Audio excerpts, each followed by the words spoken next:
but in 1978, there was a serial killer named Ted Bundy who went on a rampage in Florida at the University in Tallahassee. And he massacred 2 girls in a sorority house, and he went into another girl's room to kill her. He had the weapon, the blood from the other girls on his hand, on the knife. He barged into the room, and all of a sudden a mysterious force repelled him from the room, and the weapon was thrown out of his hand. Why?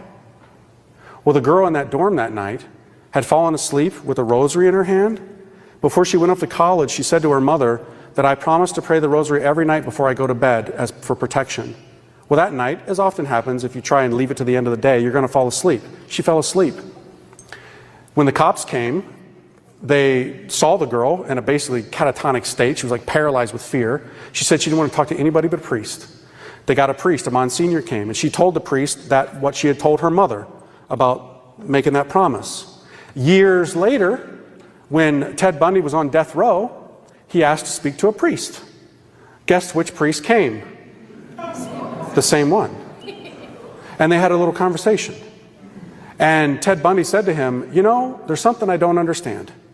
That last night, that was the last killing that he did, I had killed those 2 girls, and I went into the other room, and some force threw me out of the room and threw the weapon out of my hand. Can you explain that to me?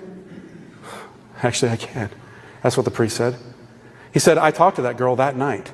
She had made a promise to pray the rosary, and she had it in her hands. You weren't aware of it, but there was a power in those beads that threw you out of the room. This thing, my friends, has power.